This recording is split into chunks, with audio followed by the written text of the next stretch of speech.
How to set goals. Now, this is specifically very important on how you will make progress towards being your ultimate self. So, as a first step, imagine what this version of you actually has.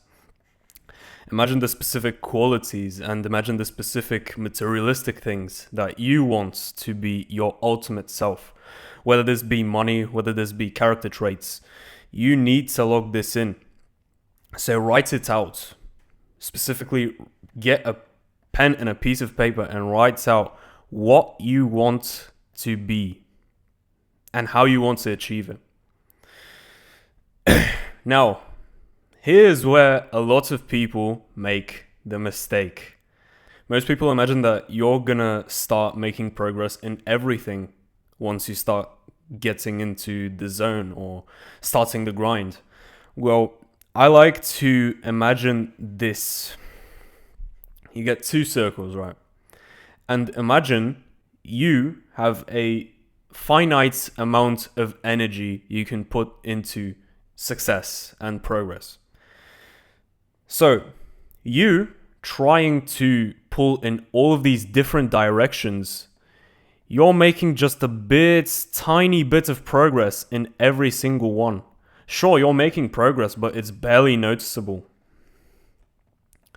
What I'm here to tell you is that you're supposed to choose one of these goals and put all of your energy into that goal specifically. And you can see all of these lines when you add them up into one of your goals.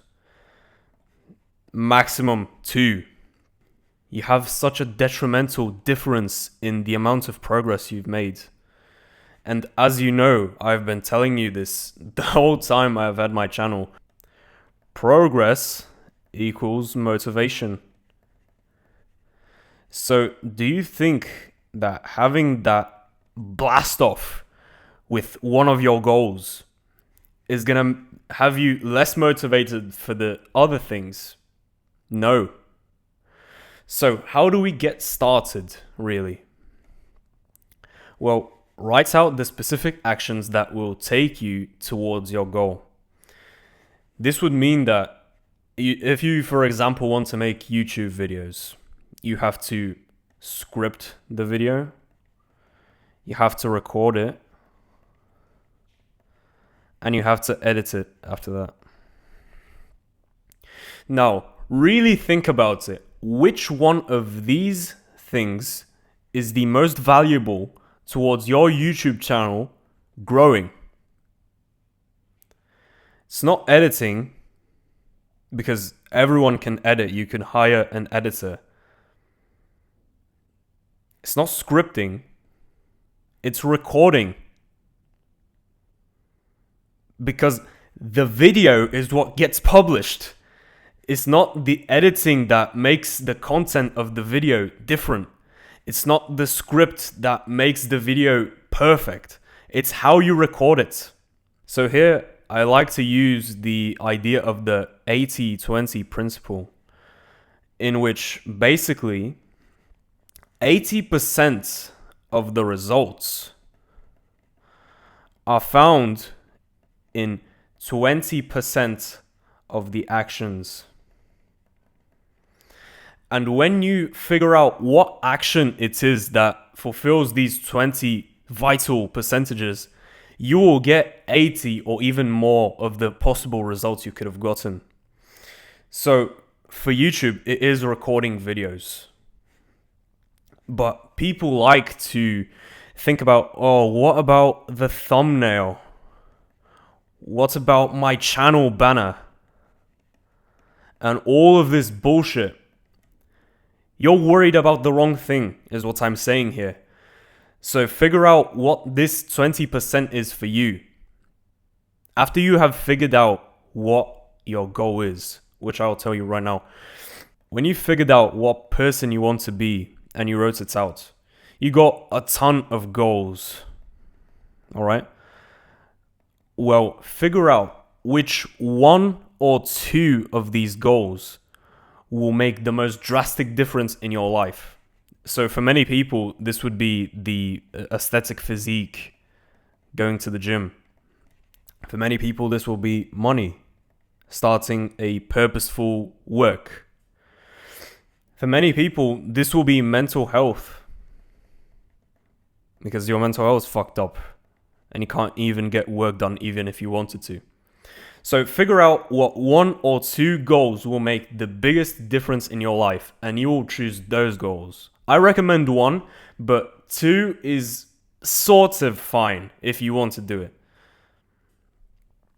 Now, mental health, by the way, will get instantly a boost whether or not you choose it specifically or you go for something which is indirectly linked to it. Because your perception of yourself, once you make this drastic progress, will basically shoot up. So, I basically recommend for 90% of people to choose the physique, by the way. And not money specifically, but starting a kind of work which aligns with your purpose. Now, I teach how to find your purpose in one of my videos, I believe. Finding your purpose is basically one of the most ROI actions you can do nowadays. Once you find your purpose, you will find yourself wanting to work on it 24/7. So, once you find your purpose, it no longer is a question of money, it is a question of how much do you want to progress in the skill that aligns with your purpose. And once you become a fucking master of that skill, money will come flowing in on its own. Now, what I'm saying with money specifically is that money will change your life. It's not shameful to want money. It's not bad to take money from other people when you're selling something of value. So, once you've chosen your goals, we're going to create a habit tracker. And this habit tracker, when you've got 2 goals, you're going to have 2 habits. Now, let's say you chose mental health and fitness. So you'll have, for example, meditation and gym. And you're going to write out the dates of the month on the left-hand side. And you're going to check off the boxes once you do it. And you're going to put an X when you don't do it. Now, why I specifically want you to make a paper habit tracker is because when you do, for example, an app, you download an app on your phone and you track your habits there, you don't see it all of the time. When you stick up a paper with the goals, you're going to see it every single day. Now, I would recommend putting it on your door, for example.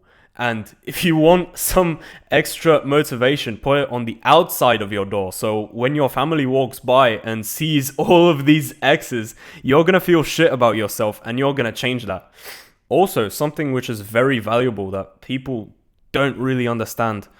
Don't lie to yourself when you're checking off the boxes. Now, I see so many people lying on the habit trackers like they have 15 fucking habits.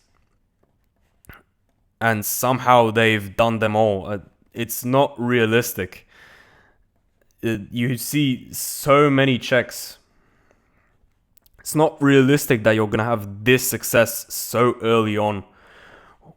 Just be honest with yourself, because there's more value in a habit tracker full of X's with just a few ticks than there is a cheated one which is all ticks and no X's. Because you're not owning up to the fact that you're not doing the specific actions that you wanted to do anyways. So own up to the fact and don't lie to yourself, basically. Have some self-respect. This specifically, you're going to see that it's not even that hard to do the habits when you've got 2 focuses at max. Even better if it's 1. So when you really just have 2 things that you want to do today, it's not even that hard to start. So, realistically, you could start checking every box once you start out. It won't be that hard. A very specific piece of advice I would like to give here is that if you are affected by how many ticks you have, start with the 1 second rule. This basically tells us that once you want to complete a habit but you have trouble doing it consistently, basically tell yourself that you have to do 1 second of it today. And that's easy enough. Like, literally just do 1 push-up. Do 1 breath of meditation. Do 1 minute of work. Do 1 minute of studying. You're not gonna feel unmotivated to do that, are you? Because that's easy enough. You just get up, get on your desk, literally read 1 sentence, and you've achieved enough to put the tick in the box. Now, do you believe that when you've done the work to get to your desk, which was the biggest resistance anyway, you're gonna stop at reading 1 sentence? No, you're gonna continue automatically. And boom, you've done the habit more than you actually set out to do it. So one of the most valuable mindsets you can have is the 1 second rule.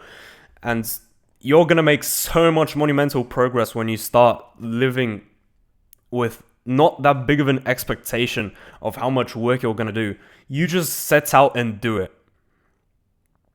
And if you follow what I've given you here, pick 1 or 2 directions to pull your life into, you're gonna make such drastic progress.